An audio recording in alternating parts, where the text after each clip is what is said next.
What's up again, everybody? If you missed it, we've had a deluge of spoilers for Dynasty so far, so let's break down all the spoilers we've seen up until this point as I'm recording this video. Heck, who knows? There could be a spoiler put out literally right now. Knowing my luck, there probably is, and it's not in the video, but let me know that in a comment below.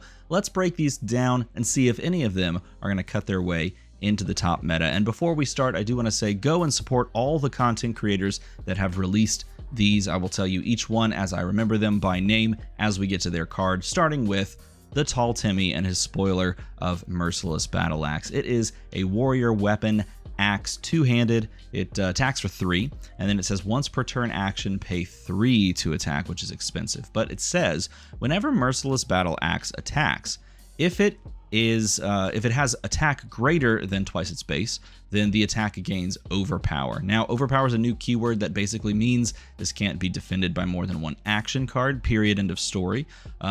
Defense reactions are not action cards, so keep that in mind. You can defend with a card and a defense reaction from hand or arsenal to dance around this. So this is not dominate. This is a little bit more lenient than dominate because you can still defend with a defense reaction from hand, but it can be uncomfortable if your opponent isn't running defense reactions. Like this could be good into an aggro that doesn't tech in defense reactions. You can also still instant speed this, like instant speed Oasis Respite, so you can stop the damage that way as well.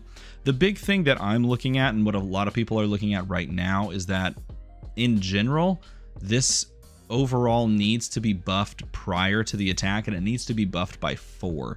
And that is an expensive buff and one that you don't necessarily see in general, floating around. So perhaps this alludes to what we find in the set, but if it doesn't allude to what we find in the set with like some pretty massive pre-buffs, then it's actually pretty hard to get this overall to that big buff. Like if you're playing this in Bolton, then technically you could more easily get this, because I think Bolton's effect would allow this to buff if you charge from your soul prior, and then if they block, like say you buffed this with a 3 buff, non-attack before you attack, it goes to 6, and then they block with 1.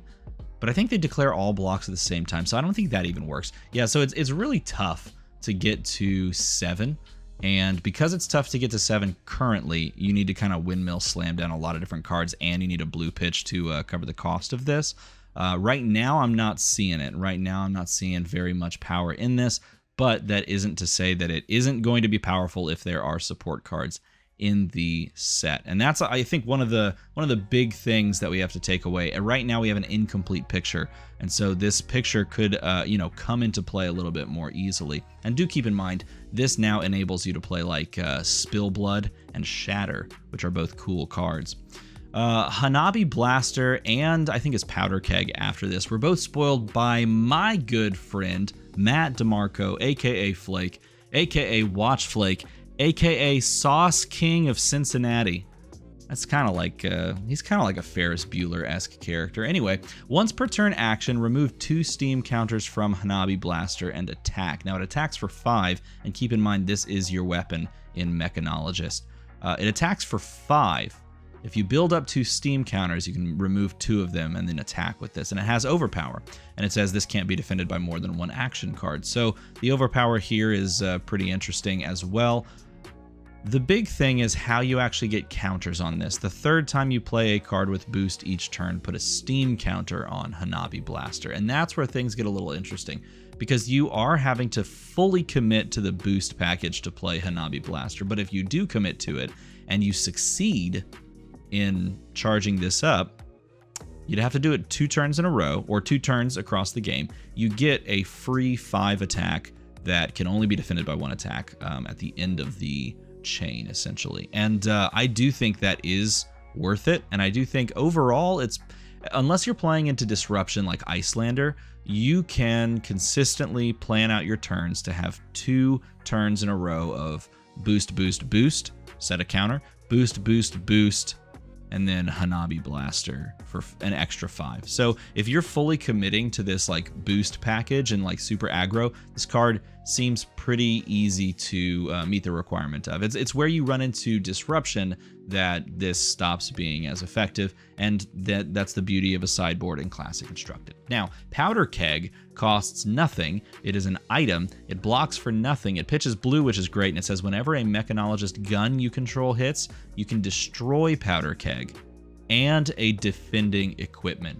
So a lot of people have already mentioned this. It is a fantastic pairing with T-Bone.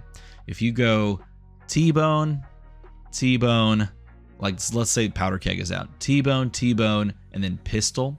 Heck, you don't even need a T-Bone twice. You just T-Bone and Pistol. All of a sudden, the Pistol is literally the most necessary to block. If you don't block it, you lose your best equipment. Whatever, well, technically not your best. You lose whatever equipment was forced out by T-Bone. And that is a really, really good thing. This is good into a lot of different matchups because in aggro, they're not going to want to block anything ever, like period. Because they, like, I'm thinking of Fi specifically. Fi just wants to return volley completely. He just wants to attack right back at you. So he'll commit some random piece of equipment to block. You'll, you know, essentially just throw some damage at him, he'll take it, and then he'll push back 30 at you. That's the goal, right? But when this slams down onto the field and into the arena, and you threaten his, you know, boots that he hasn't used, and you just say, hey, I'm just going to blow these up if you don't block, now you have a really interesting, you know, decision to make. And there's a lot of really tricky things that could come from like this aggro versus aggro matchup with the addition of Powder Keg. So I really like this card so far. It could end up being one of those cards though that's too clunky to just put down and play into aggro. But you may not even need to. This could just go into control as well, and you could just slam it down as a control piece that fits in for control v control matchups. Try to kill like a Guardian's Shield, or aggro v control where your opponent is just trying to push you down, and all of a sudden you have like a pivot turn where you can establish a Powder Keg early, and then they have to stop a pistol shot until basically you just kill one of their equipment. So it seems really interesting, and it has some good counterplay into the meta, I should say. All right, Amethyst Tiara. This was spoiled by Eye of Ophidia. They're a French YouTube group and podcast, I believe, as well. It is a rune blade equipment. I know everyone is sick and tired of rune blades, but you know what? This is a cool looking card. It blocks for 1. It's a headpiece. It says instant. Destroy Amethyst Tiara. Rune chance you control. Have spell void 1 this turn. So it's an equipment that has block. It does have blade break, so when you block with this, it doesn't stick around like Battle Worn, but it shatters, it breaks. And it has the ability to turn any rune chance you control, which is really interesting. Any rune chance you control, not any other things that you might create, not soul shackles, not embodiments, but rune chance you control, and give them spell void 1. So in a, well, really any rune blade technically, because they can all play Revel, but in a Viserai, this seems very interesting as well. But it also strikes me as really nice anti-aggro tech against Kano, which makes absolutely no sense because Kano's not very popular. But Kano's the one that really wants to push big chunks of arcane damage, unless we get a different version of Icelander that also wants to push big chunks of arcane damage. The other way I see this being played is you run Amethyst Tiara, and this one doesn't strike me as heavily, but you run Amethyst Tiara, and you can generate some amount of rune chance that just sit on the field, you know, after your turn is over, so not via Revel and Rune Blood. And then if your opponent at late game scenarios is threatening like Rosetta Thorn lethal, you can pop this to stop some of that. So it's like a weird stopgap. It might be better in a blitz scenario where you're already at that half health feeling and you're you know, really incentivized to block effectively and strategically to gain max value on your hand. But it just strikes me as like anti-wizard tech, because wizard is what pushes chunks of arcane damage, and this is an instant speed effect. And so when you're presented with instant speed damage from, you know, a wizard that you're playing against, you can react with this and give any rune chance you control spell void 1. And because of that, this strikes me as anti-wizard tech, but I could be wrong. And it's just weird. It's just weird that this exists Nevertheless, I do think it's a pretty cool card. I don't know if it's going to see a ton of play. It really depends on what amounts of arcane damage you might see from this set and from possibly, you know, like the next set or the set after that. It really depends on those. If Wizard does gain a huge buff from the cards in this set, then this could be a necessary thing for a Runeblade who wants to play like a very aggro strategy and then have a little bit of counterplay on the backswing. Because Spell Void is honestly one of the better ways to deal with any arcane damage ever. Spell Void's just like the answer, you know, because you're not losing cards from hand. You're keeping your cards in hand. You're just losing the piece of equipment, or you're losing the rune chance. Sanskour Great Bow by Az and my buddy Jim at Fab TCG Cards.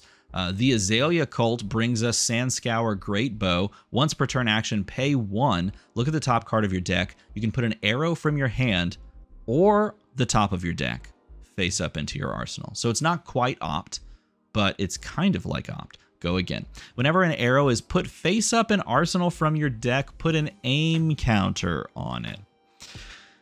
That's where things get interesting. Put an aim counter on it. We don't know what an aim counter is, so evaluating this card right now, not only with incomplete information on the set, but incomplete information on what the card actually does, is perhaps foolhardy. But you know what? Some people in the comments leave comments that say I'm a fool, so I might as well commit to it.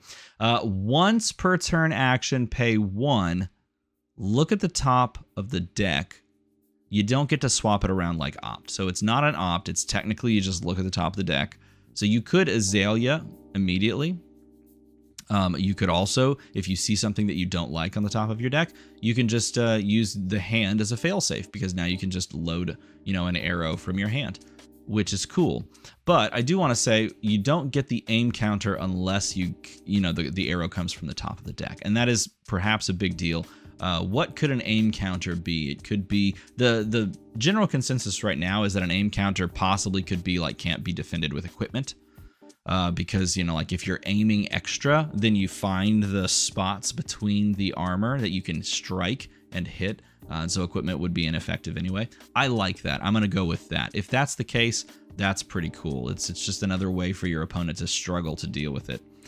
This one, honestly, at first glance, feels a lot like Dreadbore. Because Dreadbore had, you know, a loading mechanic, of course, which is what you kind of need. And then it had a restriction for your opponent to deal with your arrows, right? So Dreadbore stopped them from using, what was it, defense reactions from hand or arsenal? I can't remember. But this, if the aim counter does that, it basically stops your opponent from defending in some way, shape, or form. The interesting failsafe that you gain from the first portion of the text, where you look at the top of the deck and like choose between that or your hand, is cool.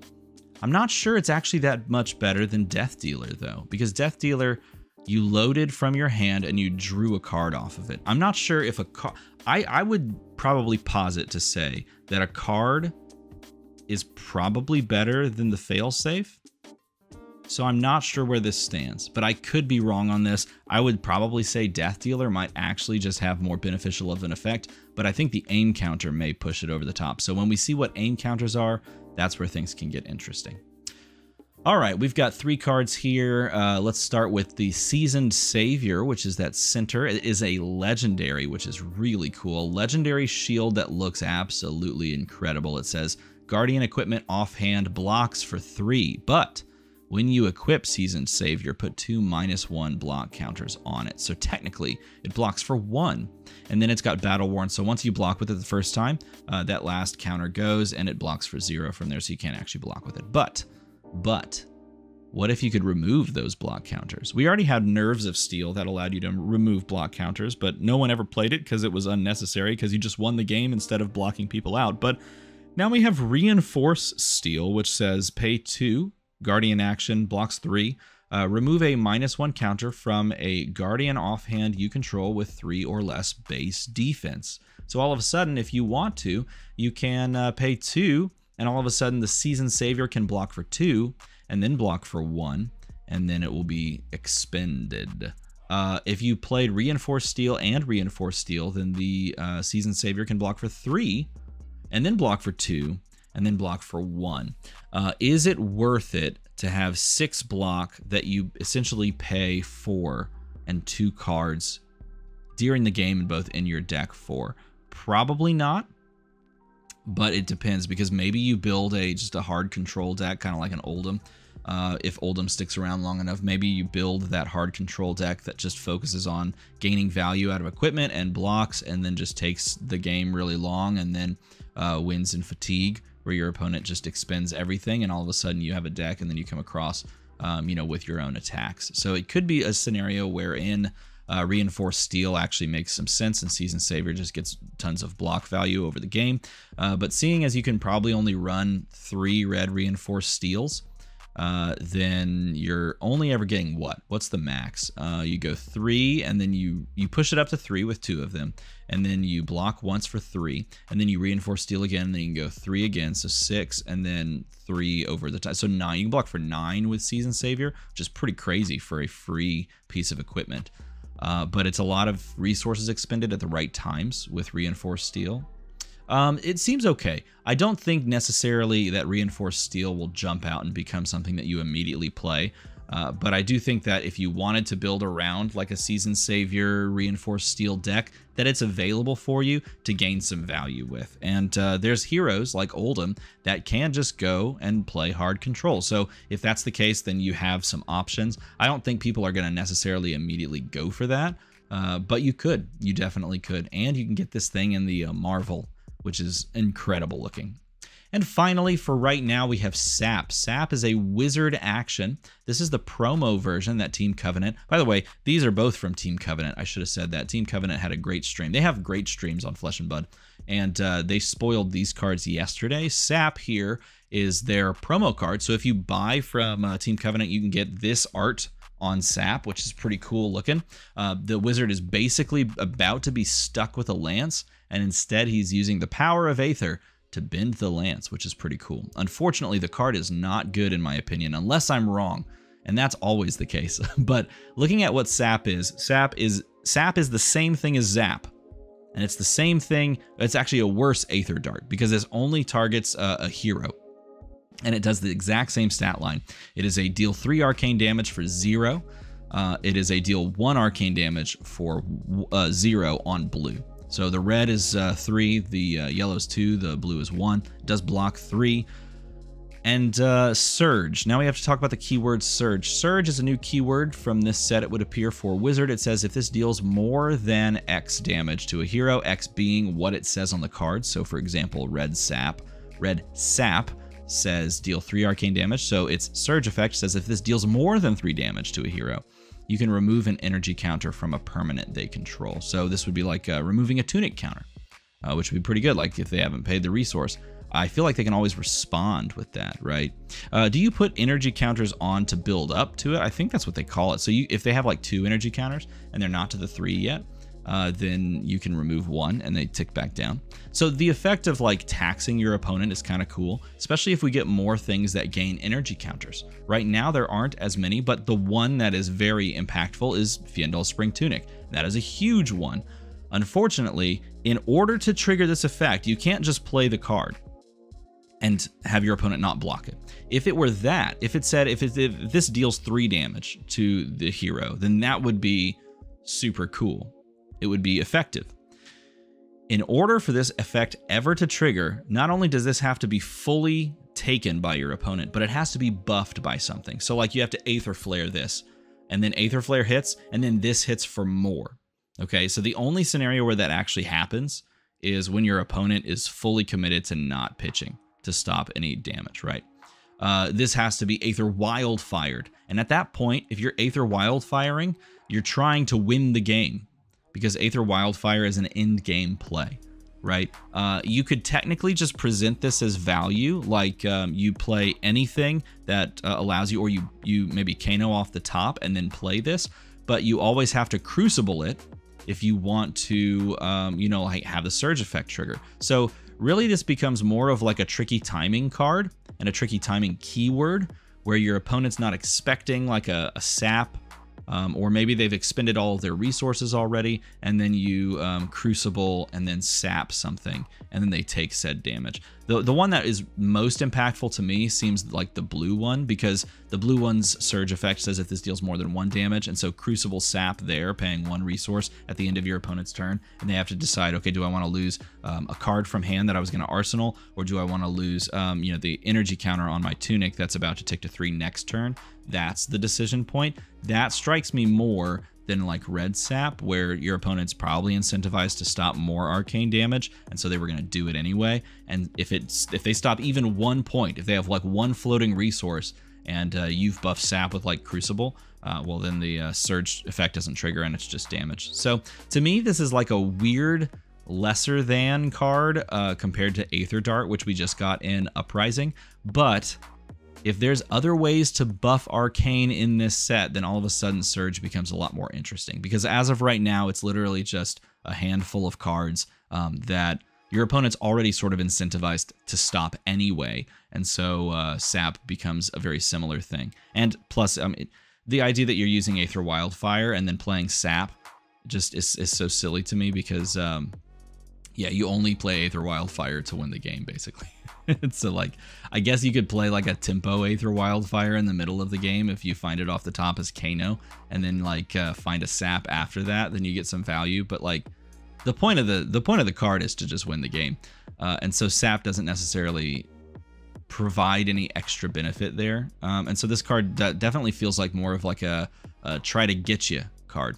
So those are all of the cards. Those are all of the cards we've seen thus far, probably, unless there's one that went live right when I was, you know, making this video. Let me know what you think about these cards in a comment below. Am I way off base on any of these cards? And then also, what do you think, based on what we've seen thus far, what else do you think is going to be in this set? Because I think that is really the key decision point for a lot of these cards. I think these cards are just a glimpse, a peep through like the keyhole of the set to try and figure out how this all is going to play out. And honestly, it does have me very excited. I think a lot of these cards are really cool, and I think I want to play with them right now. That's kind of how I feel. Hey, if you enjoyed this video, make a number go to a slightly higher number. Thank you to all my patrons who are the absolute legends that support this channel and keep this channel afloat on the seas of card games. As always, thanks for watching.